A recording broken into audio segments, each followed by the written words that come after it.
yale yalopewa uzito wa juu na uhariri wa magazeti yalokwisha tufikia. Naanza na gazeti la Habari Leo. Habari kubwa kabisa inasema polisi da waua wanaoshukiwa majambazi 6, wengine watupa begi lenye silaha na kutokomea.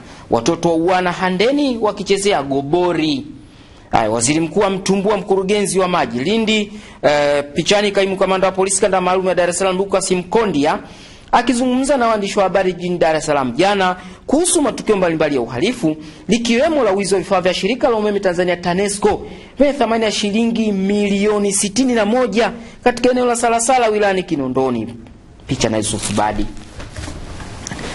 Rai nguvu ya hoja.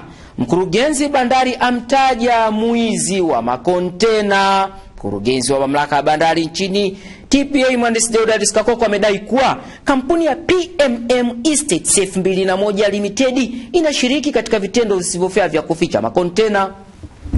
Habari kubwa, wasomi waikosoa serikali, anaonekana Profesa Baregu, Profesa Mpangala.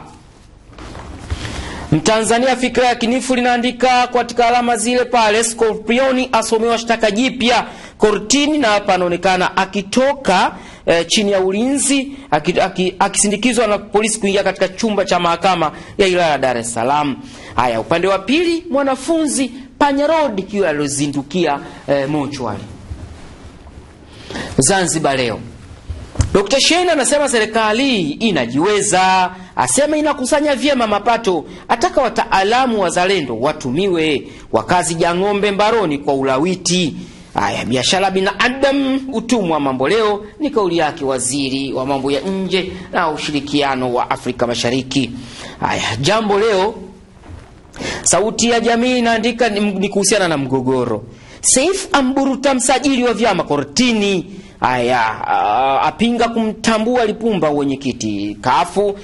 Mwanasheria mkuu naye ajumuisha kwenye kesi hiyo. Scorpioni aachiwa huru kwa dakika 5. Kuna swala la elimu hapa, vyeti darasa la 7 kidato cha 4 sasa kwa kupanda miti. Ugomvi wa Lema Gambo wahamia mitandaoni, lakini imethibitishwa kwamba Gambo bado ni mkuu wa mkoa wa Arusha, na yale aliyowekwa jana katika mitandao ya jamii ni uzushi. Uhuru linaandika migogoro ya kulima na wafugaji, wanasiasa ndio chanzo, watajwa kuitumia kwa manufaa yao ya kisiasa. Kamati ya bunge yataka kuzikutanisha wizara 5.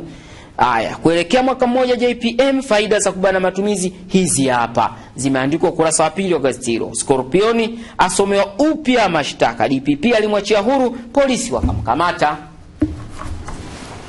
Majira, gazeti huru la kila siku, lenyewe linaandika kafu ya mburuta msajili kortini, ni pamoja na Profesa Lipumba, wanachama wengine 11 waliosimamishwa waunganishwa na mwanasheria mkuu, waiomba mahakama iwadhibiti.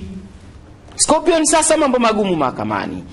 Sakata la uchotwaji bilioni 8 Nicole laibua mazito, ajali ya uwa 4 ya jeruhi 22. Kuna habari picha hapa, waziri mkuu Kassim Majaliwa wa pili kushoto akitangaza kumsimamisha kazi mkurugenzi wa mamlaka ya maji ya halmashauri ya Lindi, mhandisi Adam Alexander aliyebeba mafaili kutokana na tuhuma mbalimbali. Jana mjini humo ameiagiza TAKUKURU kuchunguza tuhuma zinazomkabili, na akipatikana na makosa afikishwe kwenye vyombo vya sheria. Sauti ya watu Tanzania Daima. Ndalichako apewa siku 7, atakiwa kueleza hatima wanavyuo waliokosa mikopo elimu ya juu.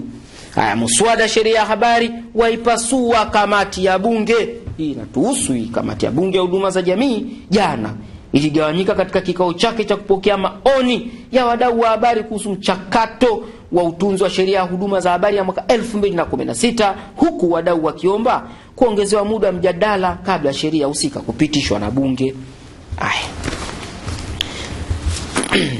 Daily News yenyewe linaandika kuhusiana na usajili wa watumishi wa umma, ambapo waajiri wameonywa kuhakikisha zoezi hilo linakamilika kufika Oktoba 31 mwaka huu. Hiyo ni baada ya kuongezewa muda. Awali lilitakiwa likamilike Oktoba 17 mwaka huu. Imeelezwa jana na waziri wa mambo ya ndani ya nchi kwa baadhi ya watumishi wa umma wamekuwa wakihofia kujitokeza kujisajili kwenye mamlaka ya vitambulisho vya taifa NIDA kwa hofu ya kukutwa na nyaraka za kugushi.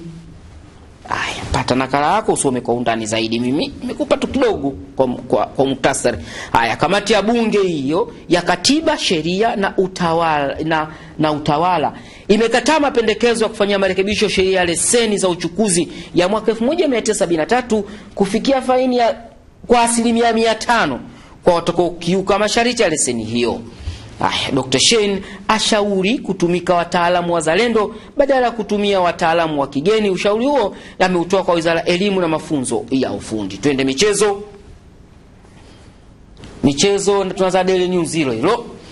Habari kubwa kabisa, Chirwa Msuva watiacha chandu ushindi wa Yanga. TFF yaamuru Toto Africans kumuondoa kocha wake Alpha Ngasa kwa kuwa hana sifa ya kufundisha katika daraja hilo. Wasanii wa muziki wa Singeli waonywa kufuata maadili ikiwemo matumizi ya lugha. Hakunaga ushemeji, tunakulaga. Ndio hiyo Singeli hiyo, kama mtazamaji wangu wa Channel 10 hujaijua, ndio hiyo. Hakuna shemeji, tunakulaga leo. Zamu ya nani leo? Haya, twende Tanzania Daima. Yanga ya washa moto Mwanza, ya watoto lake. Chirwa azidi kutakata. Prisons yavunja mwiko Stand United. Sarakasi tupu. Wazee wapinga mkutano wa Jumapili. Mambo ya Dar es Salaam. Yanga Afrika zinamuona pale mzee akilimali pale. Haya, Majira. Yanga ya charuka Mwanza ipiga Toto 2-0 Simba Sports Club kuitolea makucha leo. Akilimali Msumi wazua zengwe mkutano Jangwani. Michezo Uhuru. Yanga ngoma inogile ya igagadu watoto Africans Kirumba. Chirwa atakata Primro kwatu. Haya, Simba mbao hapatoshi. Sio Simba ya mbao, yani Simba dhidi ya mbao hapatoshi. Sio kasema Simba mbao bure.